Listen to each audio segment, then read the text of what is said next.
What Biden said was outrageous, but so is the reaction to his comments. He once called Barack Obama articulate, bright and clean. He boasted about his working relationship with segregationist senators. Now Joe Biden has drawn fire for telling a black radio host that anyone wavering over whether to vote for him or President Trump ain't black.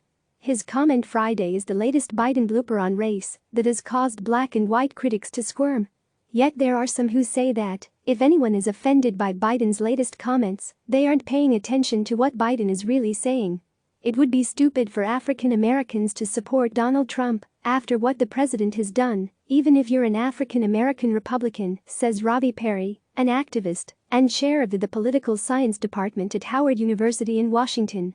The context here is key. Perry says people outraged at Biden's comments ignore the context and an unwritten rule about racial remarks. A white person can't instruct black people on their racial identity. No pontificating about you can't be black if you like opera or anything like that. They can, however, question the political identity and choices of a black person who votes for a president that spread a birther conspiracy theory about the nation's first black president and said there were very fine people on both sides of a white nationalist rally in Charlottesville, Virginia, Perry says. Biden's remarks were clumsy and off-putting, but he had the right to ask that question, Perry says. His point is if you're voting for Trump in 2020 after all you've seen and heard, and you're a black person, that certainly calls into question your black political identity, Perry says. I agree with that wholeheartedly.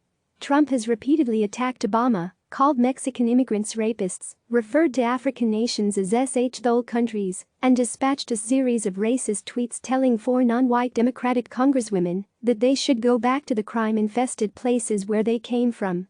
What Biden said on Friday, though, the focus was on Biden's remarks.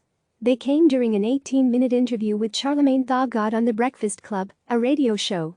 Near the end of the interview, Charlamagne told Biden that he had more questions when Biden replied, "You got more questions?"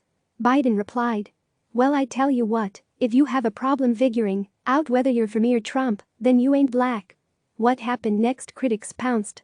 Tim Scott of South Carolina, the lone black Republican in the Senate, criticized Biden, saying 1.3 million black Americans voted for Trump in 2016. I'd say I'm surprised, but it's sadly par for the course for Democrats to take the black community for granted and browbeat those that don't agree, he said.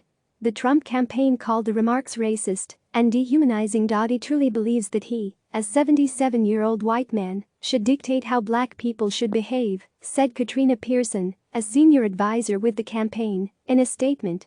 But others who were angered by Biden's comments focused more on the tone of his comments. There is no place for a white man to define blackness in America, said Hawk Newsom, chairman of Black Lives Matter in Greater New York. Asked if he disagreed with the content of Biden's comments, Newsom replied, "The tonality of Mr. Biden's statement was condescending and insensitive. If he would have stated differently, we wouldn't be having this conversation. By the end of the day, Biden seemed to have received the message loud and clear. He should not have been so cavalier." At Chasen, Biden said, "I was making the point that I never take the vote for granted, and in fact, I know in order to win the presidency, I need the African American vote. But context often gets lost when social media's rage industrial complex zeroes in on the latest racial flashpoint," Perry says. He says black people should not focus their outrage on Biden's remarks, but the prospect that Trump could win again. This is the question Perry prefers to ask of any black voter considering voting for Trump. We have all the evidence in the world that he is not someone who has supported the interests of African Americans, Perry says of Trump. The evidence abounds everywhere. Why is that not enough for you? Click subscribe to receive the latest news.